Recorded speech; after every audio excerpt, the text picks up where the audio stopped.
ఈ రోజు కథ ఒక పోస్ట్ ఆఫీస్ గురించి. గుంటూరు అనే ఒక ఊర్లో మెయిన్ రోడ్ పక్కనే ఒక పెద్ద పోస్ట్ ఆఫీస్ బిల్డింగ్ ఉండేది. ఆ పోస్ట్ ఆఫీస్ బిల్డింగ్ చాలా పాతది. ఆ పోస్ట్ ఆఫీస్లో చాలా తక్కువ పనులు జరిగాయి. ఎప్పుడో ఒకప్పుడు కానీ అక్కడ వర్క్స్ ఉండేవి కాదు. ఆ పోస్ట్ ఆఫీస్ని క్లోజ్ చేసేద్దామని అనుకుంటున్నారని కూడా చర్చలు జరిగాయి. అయితే ఆ ఊర్లో చాలా పోస్ట్ ఆఫీసులు ఉన్నా ఈ పోస్ట్ ఆఫీసే చాలా ఫేమస్. ఎందుకంటే ఆ పోస్ట్ ఆఫీస్లోకి ఎవరు రావడానికి ఇష్టపడేవాళ్ళు కాదు. ఒకవేళ ఏదో ఒక ఆఫీసర్కి అక్కడ పోస్టింగ్ వచ్చినా వాళ్ళు వచ్చిన కొన్ని రోజులకే అక్కడ నుంచి వెళ్ళిపోయేవాళ్ళు. ఇలా అవ్వడం వల్లే అక్కడ ఉండే అన్ని పోస్ట్ ఆఫీసుల్లో కల్లా ఈ పోస్ట్ ఆఫీస్ చాలా ఫేమస్. అయితే ఇంకోసారి కొత్తగా అక్కడ ఒక ఆఫీసర్కి పోస్టింగ్ పడుతుంది. ఆ ఆఫీసర్ పేరు శ్యామ్కి జాబ్ రావడం చాలా ఇంపార్టెంట్ ఆ టైంలో. అందుకనే తను ఆఫర్ రాగానే దాన్ని యాక్సెప్ట్ చేస్తాడు. అయితే శ్యామ్కి ఆ ఉద్యోగం కన్ఫర్మ్ అవడంతో పాటు అక్కడే ఉండడానికి కూడా ఏర్పాట్లు చేస్తారు ఆ పోస్ట్ ఆఫీస్ బిల్డింగ్లోనే. ఇంకా శ్యామ్ కూడా త్వరగా ఈ షిఫ్టింగ్ పనులు అన్నీ పూర్తి చేసేసుకుని ఆ బిల్డింగ్లోకి మూవ్ అయిపోతాడు. శ్యామ్ తనకిచ్చిన రూమ్లోకి వెళ్ళగానే తనకి ఆ రూమ్ని చూస్తే ఆల్రెడీ అక్కడ ఎవరో ఉంటున్నట్టు అనిపిస్తుంది. అయితే చాలా రోజుల నుంచి ఖాళీగా ఉంది కదా, ఇంకా అలాగే ఉంటుందిలే అని చెప్పి తను అదేం పట్టించుకోకుండా తన వస్తువులన్నీ సర్దుకుంటాడు. ఇంకా శ్యామ్ ఏమన్నా తినాలి అనుకుని బయటకు వచ్చి ఆ దగ్గరలో ఉన్న ఒక హోటల్లోకి వెళ్తాడు. ఇంకా అక్కడ ఫుడ్ తినేశాక మళ్ళీ తను పోస్ట్ ఆఫీస్ దగ్గరికి వస్తాడు. శ్యామ్ ఆ బిల్డింగ్లోకి ఎంటర్ అవ్వగానే తనకి చాలా చల్లగా అనిపిస్తుంది. ఇంకా శ్యామ్ తన రూమ్లోకి వెళ్ళగానే అక్కడ తన వస్తువులన్నీ గందరగోళంగా పడేసి ఉంటాయి. శ్యామ్కి అదంతా చాలా వింతగా అనిపిస్తుంది. ఎందుకంటే సాయంత్రం దాకా ఉండి మంచిగా సర్దుకుని వెళ్ళిన వస్తువులన్నీ ఇప్పుడు గందరగోళంగా పడేసి ఉన్నాయి. అయితే తను పక్కకు తిరిగి చూస్తాడు. అక్కడ కిటికీ తెరిచేసి ఉంటుంది. అక్కడ నుంచి బాగా గాలి వస్తూ ఉంటుంది. ఇంకా ఆ కిటికీ తెరిచి ఉండడం వల్ల గాలి వచ్చి ఈ వస్తువులన్నీ పడిపోయినాయేమో అని శ్యామ్ అనుకుంటాడు. ఇంకా శ్యామ్కి ఆ వస్తువులన్నీ మళ్ళీ సర్దే ఓపిక లేక ఇంకా అలాగే బెడ్ మీద పడుకుని నిద్రపోతాడు. శ్యామ్ అలాగా పడుకుని నిద్రపోయాక అర్ధరాత్రి 12-12:30 అలా అవుతున్నప్పుడు ఎవరో తన డోర్ దగ్గరకు వచ్చి డోర్ని టకా అని కొట్టినట్టు అనిపిస్తుంది. శ్యామ్ వెంటనే లేచి వెళ్ళి ఆ డోర్ని ఓపెన్ చేస్తాడు.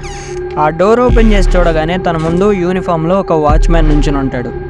అక్కడ చీకటిగా ఉండడం వల్ల ఆ వాచ్మ్యాన్ ఫేస్ తనకి సరిగ్గా కనపడదు. అయితే ఇంకా శ్యామ్ తననే ఇలా అడుగుతాడు, అసలు ఎవరు నువ్వు, ఈ టైంలో నన్ను ఎందుకు లేపాల్సి వచ్చింది, అంత ఇంపార్టెంట్ పని ఏంటి అని అడుగుతాడు. శ్యామ్ ఇలాగా క్వశ్చన్స్ అడుగుతున్నా సరే ఆ వాచ్మ్యాన్ మాత్రం అసలు ఏం మాట్లాడు అలాగే నుంచుని తన వైపు చూస్తూ ఉంటాడు. ఇంకా శ్యామ్కి బాగా కోపం వస్తుంది. అసలే బాగా అలసిపోయి నిద్రపోతుంటే అర్ధరాత్రి వచ్చి లేపింది కాక ఏమన్నా అడుగుతుంటే మాట్లాడవేంటి. ఇలా శ్యామ్ ఆ వాచ్మ్యాన్ మీద అరుస్తూ తన మొహం చూద్దామని పక్కకు తిరిగి తన రూమ్ లైట్ ఆన్ చేస్తాడు. అలా రూమ్ లైట్ ఆన్ చేసి బయటికి చూడగానే ఆ వాచ్మెన్ అక్కడ కనపడడు. ఇంకా శ్యామ్కి అసలు ఏం అర్థం కాదు. అసలే బాగా అలసిపోయి ఉన్నాడు కాబట్టి ఇంకా వెళ్ళి డైరెక్ట్గా బెడ్ మీద పడుకుని నిద్రపోతాడు. అయితే శ్యామ్ అలా పడుకున్నాడో లేదో మళ్ళీ తలుపు కొట్టిన సౌండ్ వస్తుంది. ఇంకా శ్యామ్ కోపంగా వెళ్ళి గట్టిగా తలుపు తీస్తాడు. శ్యామ్ ఆ తలుపు తీయంగానే వాచ్మెన్ నవ్వుతూ తన వైపు చూస్తూ ఉంటాడు. ఇంకా శ్యామ్కి కోపం వచ్చి, ఏంటయ్యా అర్ధరాత్రి వచ్చి రేలంగ మావేలో నవ్వుతున్నావు, అయినా ఇందాక మాట్లాడుతుంటే మాట్లాడవేంటి, అసలు ఎక్కడికి వెళ్ళిపోయావు ఇందాక అని అంటాడు. ఆ వాచ్మెన్ అప్పుడు తన చేతిలో ఉన్న టార్చ్ని చూపించి ఇందాక బాగా చీకటిగా ఉందని తను కూడా టార్చ్ తీసుకురావడానికి వెళ్ళాను అని అంటాడు. ఇంకా మీ వాష్రూమ్లో ట్యాప్ ఆన్ చేసి ఉంచిపెట్టారనుకుంటా, పైన వాటర్ ట్యాంక్ అంతా ఖాళీ అయిపోయింది అని శ్యామ్తో అంటాడు.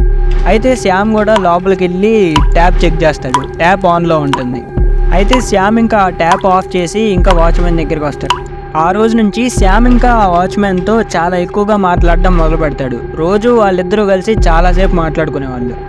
ఇంకా ఆ వాచ్మెన్ది నైట్ షిఫ్ట్ అంట, అందుకనే తను ఎక్కువగా నైట్ టైం మాత్రమే వచ్చేవాడు. ఇంకా తను ఇక్కడ ఈ బిల్డింగ్ పక్కనే ఉన్న లాడ్జ్లో ఉంటున్నాను అని చెప్పాడు. అయితే కొన్ని రోజులు అలా గడిచిపోయిన తర్వాత శ్యామ్ ఆఫీస్లో కూర్చొని వర్క్ చేస్తున్నప్పుడు తనకి ఒక మెయిల్ వస్తుంది. ఆ పోస్ట్ ఆఫీస్ గురించి ఆ మెయిల్లో ఉంటుంది. ఆ పోస్ట్ ఆఫీస్ని ఇంప్రూవ్ చేయడానికి కొన్ని పనులు చేద్దామని ఆఫీస్ వాళ్ళు అనుకుంటూ ఉంటారు. అయితే శ్యామ్ అవన్నీ చదువుతున్నప్పుడు ఒక్క దగ్గర మాత్రం బాగా టెన్షన్ పడతాడు. అదేంటంటే ఆ పోస్ట్ ఆఫీస్ బిల్డింగ్ ప్రొటెక్షన్ కోసం ఒక సెక్యూరిటీ గార్డ్ని అపాయింట్ చేద్దామని చెప్పి ఆ మెయిల్లో ఉంటుంది. శ్యామ్ ఆ మెయిల్ చదివిన తర్వాత ఏదో బై మిస్టేక్ వాళ్ళు పంపించేశారేమో అనుకుంటాడు. ఇంకా ఆఫీస్ వాళ్ళకి కాల్ చేసి కన్ఫర్మేషన్ చేసుకుంటాడు. తన ఆఫీస్ వాళ్ళతో మాట్లాడాక తను ఇంకా బాగా షాక్ అయిపోతాడు. ఇంకా చాలా భయపడతాడు. ఎందుకంటే నిజంగానే ఆ పోస్ట్ ఆఫీస్ బిల్డింగ్కి సెక్యూరిటీగా కొన్ని సంవత్సరాలుగా ఏ సెక్యూరిటీ గార్డు పనిచేయలేదు.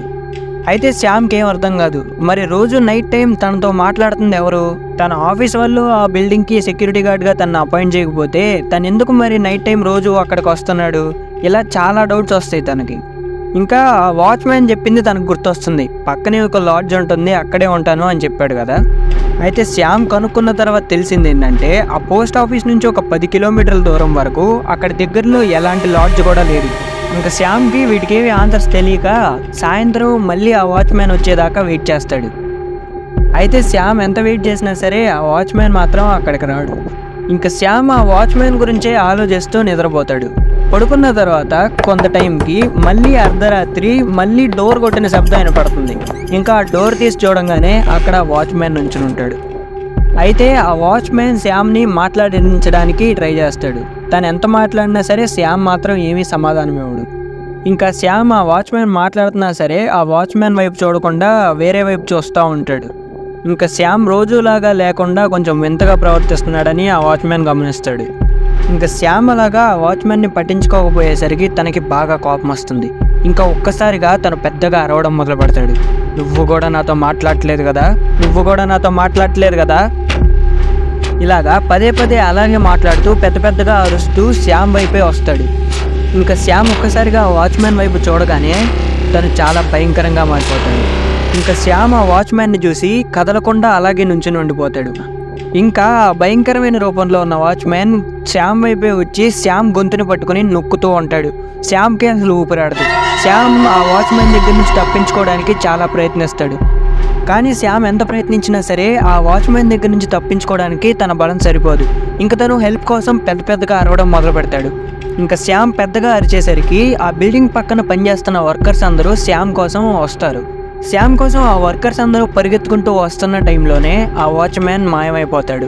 ఇంకా శ్యామ్ తన చేతులతో తన మెడని తనే పట్టుకుని తడుముకుంటూ ఉంటాడు. ఇంకా గట్టిగా ఊపిరి పీల్చుకుంటూ వణుకుతూ ఉంటాడు. ఆ వర్కర్స్ అందరూ తన దగ్గరకు వచ్చి వాటర్ తాగించి ఏం జరిగింది అని అడుగుతారు. శ్యామ్ మాత్రం ఏమీ చెప్పలేకపోతాడు. ఇంకా ఆ వర్కర్స్ అందరూ వెళ్ళిపోతారు. శ్యామ్కి మాత్రం అది చాలా భయంకరమైన ఎక్స్పీరియన్స్. ఇంకా శ్యామ్ అక్కడ కొంచెం సేపు కూడా ఉండడానికి ఇష్టపడాడు. ఇంకా వెంటనే తను ఆ బిల్డింగ్ బయటకు పరిగెడతాడు. ఆ బిల్డింగ్కి ఎదురుగా ఒక ముసలాయన కూర్చుని ఉంటాడు. ఆ ముసలాయన్ని చూస్తే ఇక్కడే చాలా సంవత్సరాల నుంచి ఉంటున్నట్టు తనకు అనిపిస్తుంది. అయితే ఈ బిల్డింగ్లో జరిగిందంతా ఇంకా ఆ ముసలాయనకి చెప్తాడు. ఆ ముసలాయన ఇదంతా విని అయితే ఇది ఖచ్చితంగా వాడి పని అని అంటాడు. అయితే అలా ఎందుకు జరిగిందో మీకు తెలుసా, అసలు ఆ వాచ్మ్యాన్ ఎవరు అని చెప్పి శ్యామ్ ఆ ముసలాయన్ని తొందరగా అడుగుతాడు. ఇంకా ఆ ముసలాయన 20 సంవత్సరాల ముందు ఏం జరిగిందో చెప్పడం మొదలు పెడతాడు. 20 సంవత్సరాల ముందు ఆ బిల్డింగ్కి వాచ్మ్యాన్ ఉండేవాడు. ఆ వాచ్మ్యాన్ హ్యాండిక్యాప్డ్. ఆ వాచ్మ్యాన్కి ఒక కాలు సరిగ్గా ఉండేది కాదు. అక్కడ ఉండేవాళ్ళు ఎవరు ఆ వాచ్మ్యాన్తో మాట్లాడడానికి ఇష్టపడేవాళ్ళు కాదు. ఇంకా తనని రోజు ఎక్కిరించేవాళ్ళు ఆ కాలుని చూసి. అలాగా ఒకరోజు ఆ వాచ్మ్యాన్ బిల్డింగ్ పై నుంచి దూకి సూసైడ్ చేసుకున్నాడని ఆ ముసలాయన తనకు చెప్తాడు. ఇంకా అప్పటి నుంచే ఆ వాచ్మ్యాన్ ఆత్మ ఆ బిల్డింగ్లో తిరుగుతుందని, అక్కడికి వచ్చే వాళ్ళందరినీ తను ఇబ్బంది పెడతాడని ఇలా చెప్తాడు శ్యామ్కి. అయితే శ్యామ్ మాత్రం ఇదంతా తెలుసుకున్న తర్వాత అసలు అక్కడ పనిచేయాలి అని అనుకోడు. వెంటనే ఆ జాబ్కి రిజైన్ చేసేసి వెళ్ళిపోతాడు. ఆ ఆఫీస్ వాళ్ళు శ్యామ్ ఎందుకు రిజైన్ చేశాడో అని తనని రీజన్ అడిగితే వాళ్ళకి ఎక్స్ప్లెనేషన్ ఇవ్వడానికి కూడా అక్కడ ఏం జరిగిందో శ్యామ్ ఇంకా వాళ్ళకి చెప్పడు. ఏదేమైనా సరే ఆ ఎక్స్పీరియన్స్ని మాత్రం శ్యామ్ ఇంకెప్పుడూ మర్చిపోలేడు. అయితే ఇంకా ఆ పోస్ట్ ఆఫీస్ బిల్డింగ్లో ఆ వాచ్మ్యాన్ ఆత్మ ఎవరో ఒకళ్ళు వస్తారని వాళ్ళతో ఫ్రెండ్షిప్ చేద్దామని అలాగే వెయిట్ చేస్తూ ఉంటుంది.